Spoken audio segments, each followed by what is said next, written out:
The Philip J. Pierre-led administration honors St. Lucians who have made indelible contributions to nation building and pioneered new horizons for future generations. The endeavors of Sir Julian R. Hunte throughout his professional and political career has immortalized his legacy as a selfless leader and a dedicated nation builder.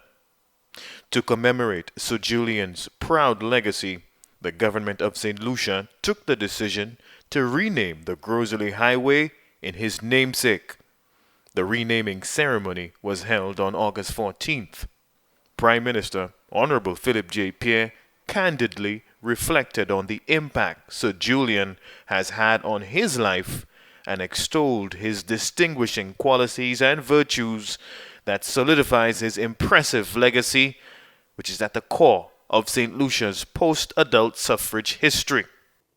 Few of us will be able to be the politician that Julian R. Hunte was in St. Lucia. Few of us, if any.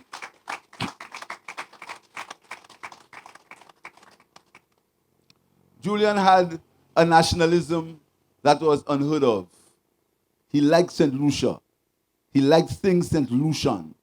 The amount of children that Julian paid their school for, paid schooling for them, gave them books. Before there was anything like SSDF, Julian had his own SSDF. Julian had his own poverty reduction fund. All these institutions, the way they worked is similar to how Julian worked. The amount of children who got their books, who got their shoes, who got their uniforms.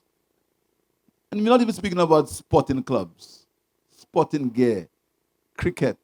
This guy spent his entire, he never thought about what had happened to him. It was always the people of St. Lucia. It was always the people of St. Lucia. Members of Sir Julian's immediate family were in attendance at the ceremony. His granddaughter, Faye, vicariously conveyed Sir Julian's thanks to his former Gros-Islet constituents, his family, and the government of St. Lucia for christening the Gros-Islet Highway in his namesake. As you know, the people of Gros-Islet have remained dear to my heart. But my long life in the service of the people of Gros-Islet and St. Lucia would not have been possible without the support of the staff of the J.R. Hunte Group of Companies. It is their willingness to hold the fort for me while I pursued my responsibilities as a parliamentary representative for Gros-Islet and leader of the St. Lucia Labour Party that permitted me to devote the enormous time that is required without having to worry too much about the direction of the companies. If the support of the family who formed the JR Group of Companies was essential to my ability to represent Gros-Islet and lead a very active public life, then the support of my personal family, my wife and my children, were vital for my life of public service, whether it was in politics, in cricket, diplomacy, and business. To accomplish it successfully was to sacrifice time that should have been theirs. Let me express my profound and eternal gratitude to my wife Jennifer for standing by me through all the vicissitudes of public life. It is commonly said that behind every successful man is a woman, and the love and loyalty of Jennifer throughout all of the years is testimony to this. Without you, Jennifer, this moment would not have been possible. Thank you.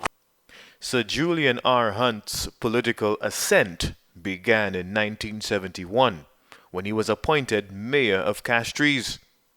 Sir Julian became political leader of the St. Lucia Labour Party in 1987 and went on to win the Gros-Islet seat during the general election cycle of that same year. He was St. Lucia's ambassador and permanent representative to the United Nations from 1998 to 2001. Sir Julian founded and was the chairman of the Standing Conference of Popular Democratic Parties of the Eastern Caribbean.